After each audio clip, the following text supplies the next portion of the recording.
പരിശുദ്ധ പിതാവ് ലിയോ 14 മാർപ്പാപ്പയുടെ 2026 പ്രധാന വിദേശ പര്യടനങ്ങളുടെ വിവരങ്ങൾ പുറത്തുവിട്ട് Vatican. Algeria, Cameroon, Angola, Equatorial Guinea, Spain, Monaco എന്നീ രാജ്യങ്ങളിലേക്ക് അപ്പസ്തോലിക യാത്ര നടത്തുമെന്ന് പരിശുദ്ധ സിംഹാസനത്തിന്റെ പ്രസ് ഓഫീസ് കഴിഞ്ഞ ദിവസം പുറത്തുവിട്ട പത്രക്കുറിപ്പിലൂടെ അറിയിച്ചു. ഈ വർഷത്തെ അപ്പസ്തോലിക യാത്രകളിൽ ഏറ്റവും ആദ്യത്തേത് മൊണാക്കോ രാജ്യത്തേക്കുള്ള ഒരു ദിവസം മാത്രം നീണ്ടു നിൽക്കുന്നതായിരിക്കും. വലിയ ആഴ്ചയ്ക്ക് മുൻപായി മാർച്ച് 28 നടക്കുന്ന ഈ യാത്ര ലിയോ 14 പാപ്പയ്ക്ക് രാജ്യത്തെ രാഷ്ട്രീയ നേതൃത്വം നൽകിയ ക്ഷണത്തിന് മറുപടിയായാണ് നടക്കുക. ക്രൈസ്തവ വിശ്വാസം രാജ്യത്തിന്റെ ഔദ്യോഗിക മതമായുള്ള യൂറോപ്യൻ രാജ്യമാണ് മൊണാക്കോ.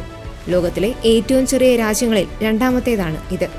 2026 മാർപ്പാപ്പയുടെ അപ്പസ്തോലിക യാത്രകളിൽ ഏറ്റവും ദൈർഘ്യമേറിയത് Algeria, Cameroon, Angola, Equatorial guinea എന്നീ ആഫ്രിക്കൻ രാജ്യങ്ങളിലേക്കുള്ള 10 ദിവസങ്ങൾ നീളുന്ന യാത്രയാണ്.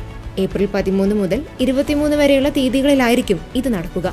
അൾജീരിയയിലെ അൾജീരി, അന്നാബ എന്നിവിടങ്ങളിലും, കാമറൂണിൽ യൗണ്ടെ, ബമേണ്ട, ദുവാല എന്നിവിടങ്ങളിലും, അങ്കോളയിൽ ലുവാണ്ട, മുക്സിമ, സൗരിമോ എന്നിവിടങ്ങളിലും, ഇക്വറ്റോറിയൽ ഗിനിയിൽ മലാബോ, മൊക്കോമോ, ബാത്ത എന്നിവിടങ്ങളിലുമാകും പരിശുദ്ധ പിതാവ് സന്ദർശിക്കുക.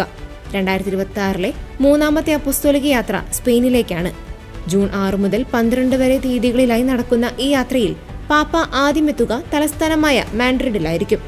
സ്പെയിനിലേക്കുള്ള യാത്രയുടെ ഭാഗമായി കാനറി ദ്വീപുകളും പരിശുദ്ധ പിതാവ് സന്ദർശിക്കും. കാനറി ദ്വീപുകൾ യൂറോപ്പിലേക്കുള്ള കുടിയേറ്റവുമായി ബന്ധപ്പെട്ട് ഏറെ പ്രശസ്തമാണ്. വർഷം തോറും ആയിരക്കണക്കിന് കപ്പലുകളാണ് ആഫ്രിക്കൻ പ്രദേശങ്ങളിൽ നിന്നുള്ള കുടിയേറ്റക്കാർ ഇവിടേക്ക് എത്തുന്നത്.